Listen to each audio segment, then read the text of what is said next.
Isang magandang araw ng Biyernes sa inyong lahat, mga bayang classmates. Nasa ika-20 araw na tayo ngayon para sa buwan ng Disyembre taong 2025. Hello sa inyong lahat. Merry Christmas pong muli sa inyong mga bayang classmates at sa inyong pamilya. Ayan, habol tayo ngayon. Gawa tayo ng giya. 11 PM po dito sa bansang Dubai. Kakarating lang po namin. Galing kami sa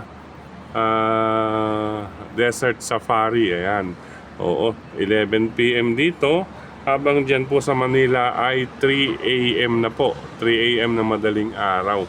Siyempre gawa na po tayo, siyempre bago ako matulog, baka mamaya magising ako ng alas 6. Pag alas 6, bali alas 10 na dyan ng umaga. Kung alas 6 ako ng umaga rito magigising. 4 hours difference po dito, mga bayang classmates, at dyan sa Manila. At anyway, tuloy-tuloy na po tayo, mga bayang classmates, para sa ating mga racing guide. Giya lamang po ito. Race number 1 para sa start ng winner take all, covers races 1 to 7, 5 PM po ang umpisa. Sa karerang ito, unahin ko number 1 na rin, Go Emma Go with Jomel Lazaro. Siyempre, nakitaan na natin ito na lumaban sa aktual na takbuhan, mga bayang classmates. Pangalawang pamilya, number 2, Fastidious with Lester De Jesus. Etong si Fastidious, mga bayang classmates, napakabigat po ng nakalaban na karan or nasalian. Pero nakita natin, meron na ilalabas itong si Kabayo habang hinihinga ng kanyang sakay na karaan. Napakalakas lang po ng kalaban na itong mga nakaraan, mga bayang classmates. Ngayon sa mga players ng winner take all, total 4 na rin lamang po iyan. Ay magdagdag na lamang po, or pwede na rin kuhanin yung 4. Siyempre, importante po ang puntusan ng winner take all, lalong-lalo na po kung ang magiging sales ay nasa 6 to 7 million po lagi ang benta ng winner take all dyan sa karerahan ng Philippine Jockey Club sa Padre Garcia, Batangas. Okay po, ulitin ko, karera numero 1, Go Emma Go. Number 2, Fastidious. Dagdag na lamang po. Good luck, mga bayang classmates. Race number 2 tayo para sa pick 6, covers races 2 to 7. Ang aking mga pamilyan, 3 numbers na rin. Magandang laban po kasi ito. Marami pong senaryo maaaring maganap. Distansya 1,200 meters.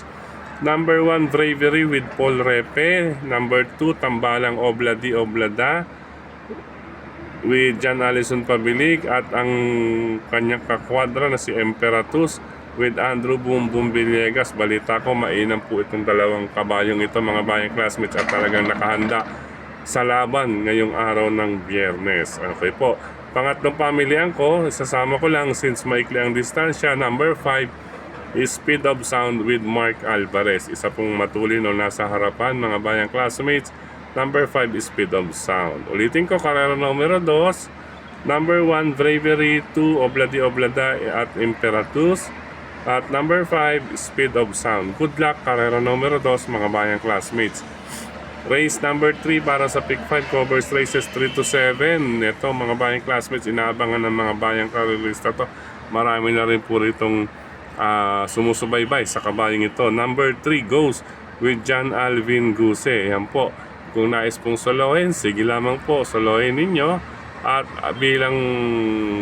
dahil maikli ang distansya at nakikitaan ko ng batak na laban, itong kalahok numero 1 na si Authentication with Briggs Fulgencio ay isasama ko lamang po sa listahan. Kaya race number 3, separate na listahan, single number 3, or magdalawa po, number 3 goes at number 1 Authentication. Good luck, mga bayang classmates. Race number 4 po tayo para sa pick 4, covers races 4 to 7. Ang aking mga pamilyan dito, ito magandang laban to, ulitin ko.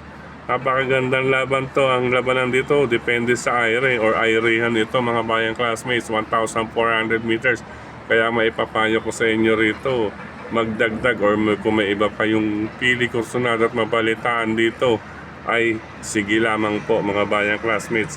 Ito pong aking unang pamilyan na si number 5, Elistar with Bo Jenson. Medyo isa't isa po ang labanan natin dito, dahil kung nais iakyat ito ng grupo or hindi muna, or ipiit muna dyan, temporary, Siyempre, pag nagpanalo, nadadagdagan mga bayang classmates.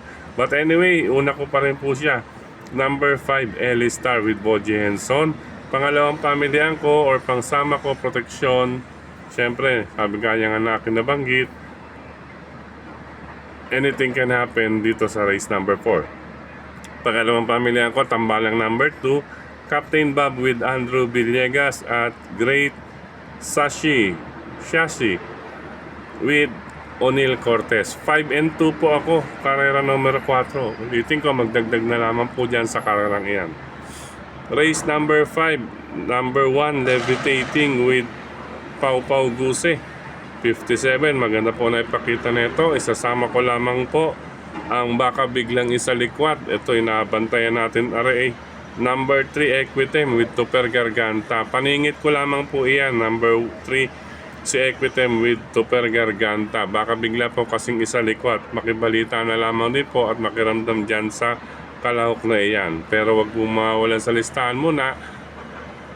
Sa number 1, Levitating. Okay po. Kung may mabalitaan sa 3, sige lang. Or sa iba, sige lang po idagdag. Basta iuna sa listahan. Number 1, Levitating sa race number 5. Good luck po mga bayang classmates.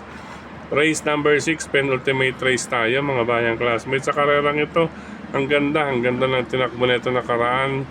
Kahit halos metahan na lang, malakas ang laban na yun. Tingin ko, gamay ito nagaymayan or nakuha na ni Jomer Estorque ang kiliti para sa kalahok numero 6 na si Marengo mga bayang classmates. Kaya siya po ang aking unang pamilian dito sa race number 6. Number 6 nga po na si Marengo with Jomer Estorque. Malakas yung kututusin. At dito baka makaporma sa kamay ni Jomer, maka-score ng singit na panalo itong si Marengo. Pangalawang pamilihan ko, number 2, Instant Notice with Patarguse. Ayan, magdagdag na lamang po dyan kung may nais or may ibang kursonada sa race number 6. Ulitin ko, 6 Marengo, 2 Instant Notice. Good luck, ika-6 na takbuhan.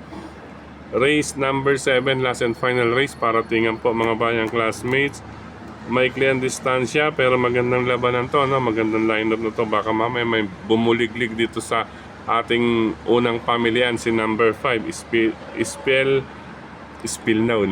Spellbound with Pabs Caballejo. 1,200 meters. Pag may bumuliglig dito, may mga re-remate. Ang aking pangsamang dalawang deremate, number 4, Domsat 7 with Raymart Simasio at number 6, Gingini with Patarguse. Ulitin ko, last and final race. Depende po kapag may bumuliglig sa race sa kalahok numero 5 na si Spellbound ay may mga re-remate. Okay po. Okay, ang aking mga pamilihan, number 5, Spellbound, 4, Lomsat 7, at 6, Gingini bilang mga pang-deremate natin kahit sa 1,200 meters na distansya at para sa inyong mga paratingan. Good luck mga bayang classmates. Sa pagkakataong ito, muli maraming salamat sa inyong pagtutok, pagtangkilik, pagsubaybay. Higit sa lahat po ang pagtitiwala. Ayan, at sa mga paghihintay. Ngayon, siningit ko na rin maaga, ano po, at kahit 11 PM dito, 3 AM dyan, kasi pagkatapos neto, mai-upload natin at mai-share, ay matutulog na. Kung magising ako ng alas 7, edi alas 11 na po dyan ng tanghali, patanghali na, doon pa lang ako mag-uumpisa. Kaya ngayon pa lang, ginawa ko na po para sa inyo mga bayang classmates. Kahit pa alas 5 ang start. Okay po. Good luck po muli sa pinyong paglilibang. Sa pagkakataong ito, maraming salamat kay Sir Mel Tipache. Maraming salamat. At syempre, kay hindi kito kayong Frederica Bill, Sir Dennis Gons Sales, at syempre sa lahat ng admins at members ng grupo ng Karerista sa social media, sa mga nagla-like, nag-heart, nagsishare, at syempre dito sa ating YT channel. Merry Christmas pong muli sa inyong lahat mga bayang classmates at sa inyong pamilya. Belated happy birthday and Merry Christmas kay Kap Maka Chua dyan sa Pingping Lechon Restaurant in OTB. Kap Maka, belated happy birthday, Merry Christmas and congratulations. And daan ako sa inyo dyan pagbalik ko ng Manila. Kap Maka Chua. At syempre sa ating mga barkada dyan sa Pingping Lechon Restaurant in OTB, kay Brother Gary, Brother Edgar, Brother Yet, Tokayong John at John John, Brother Mon Kamar, siyempre si Brother Dexter, at ang iba pa nating kasama dyan sa Ping Ping Boys. Ayan. Iniimbitahan ko rin nga pala kayo mga bayang classmates. Ano po, magagawin ng Santa Cruz, Manila, lalong-lalo na po dyan sa Rizal Avenue at Recto, Manila. Meron pong OTB dyan sa may D. Jose, Oroqueta Street. Doon po sa may, kung alam po ninyo yung dating Philippine Rabbit, Oroqueta Street, malapit po sa kanto ng D. Jose. Basta maalam nyo ang Genesis Bus Terminal, nandyan po ang Kuya J2 OTB and Restaurant, mga bayang classmate, kay Brother John John po yan. Bisitahin nyo po yan sa Oroqueta Street, D. Jose, Genesis Bus Terminal. Andyan po ang OTB ni Brother John. Yan, maganda po dyan. Bisitahin nyo po mga bayang classmates. At syempre, hello na rin sa mga bayang karirista. Merry Christmas muli nasa RTOTB. Yan, kay Brother June Capis, si Doc Bong, si Brother JJ, syempre si Sir Prof, at ang iba pa natin kasama dyan sa RTOTB. Gayon din sa Mr. Bonjing OTB, Mr. Willie Afan Jr., ang kanyang operator dyan, ano po, OTB operator. Merry Christmas po sa inyong lahat dyan. At syempre sa Caloocan, sa kasamahan nila Cap Don Barrio Alde Jr. at ni Brother Dennis. Yan, nandyan po yan sa Hari ng Yambo OTB or dyan sa Stanley OTB. At syempre, hello na rin sa Scratch OTB, Banal OTB, Cafe Retiro OTB, Cresta OTB, Kambingan OTB, Bayani OTB, Raymond's OTB. Hello sa inyo dyan. Siyempre, speaking of Raymond's OTB, kay Brother Jeff Escultura. Brother Jeff, baka naman daw, or pwede naman. Brother Jeff Escultura, Merry Christmas. Gayon din sa kay Brother Bobby Bertol, yan sa may Rizal Avenue, corner Camarines. Yan sa OTB dyan. At syempre sa Barkadahan OTB, nabanggit na rin natin, ano, hello po sa inyo dyan, Barkadahan OTB. Hindi pa natin nadadalaw yan, minsan nga mabisita natin yan, Barkadahan OTB. At sa mga OTB po, Merry Christmas po sa inyo lahat ng taga-subaybay natin dito. Okay po, sa pagkakataong ito muli, maraming salamat po at maligayang Pasko po sa inyo at sa inyong mga pamilya. Ingat po mga bayang classmates sa mga magtutungo ng OTB. Good luck po, happy racing po sa lahat. Paalam pansamantala, kita-kits tayo para sa susunod na giya natin para sa araw ng Sabado. Good luck mga bayang classmates, ingat-ingat. Love you all. It's 11 p.m., 3 a.m. in Manila.